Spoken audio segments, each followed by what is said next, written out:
Put it this way, will this 3% increase give you the confidence that we need, that we are doing everything we can to make sure that our men and women serving in uniform are adequately equipped and trained and ready to fight?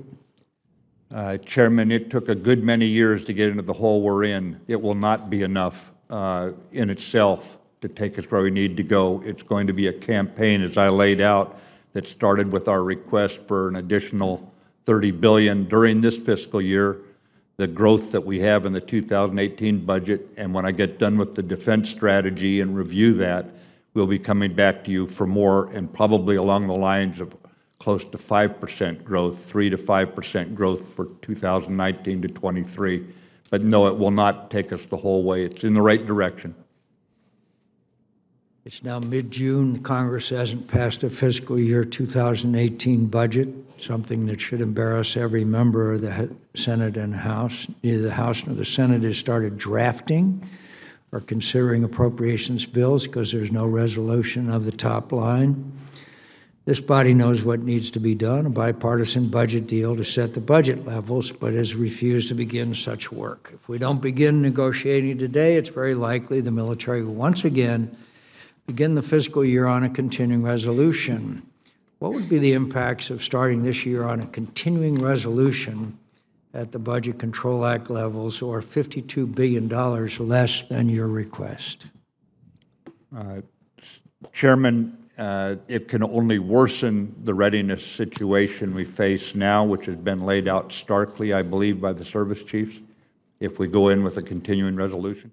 With a 3% increase over the Obama administration's defense appropriations, we're going to take care of all those things. Is that right, General? Chairman, I was responding to the Russia challenge, and I think the FY18 budget has given us some significant resources to deal with the Russia challenge. So 3% is sufficient in your view? Chairman, all I can tell you is that the prioritization within the top line that we've been given is the right prioritization. And as I indicated earlier, I believe the requirements that the services have provided over and above the budget are legitimate requirements. So 3% is enough, huh?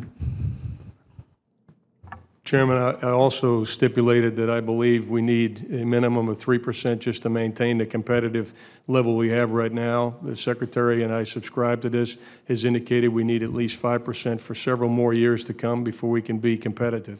Do you agree that we're not winning in Afghanistan?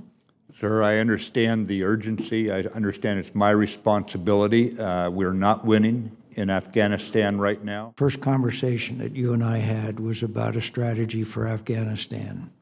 We're now 6 months into this administration. We still haven't got a strategy for Afghanistan. It makes it hard for us to support you when we don't have a strategy. We know what the strategy was for the last 8 years. Don't lose. That hasn't worked. Just mentioned in my opening statement. We just lost 3 brave Americans.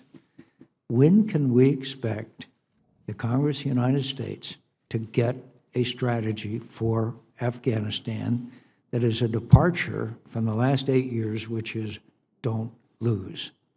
I believe by mid-July, we'll be able to brief you in detail, sir. We're putting it together now, and there are actions being taken to make certain that we don't pay a price for the delay.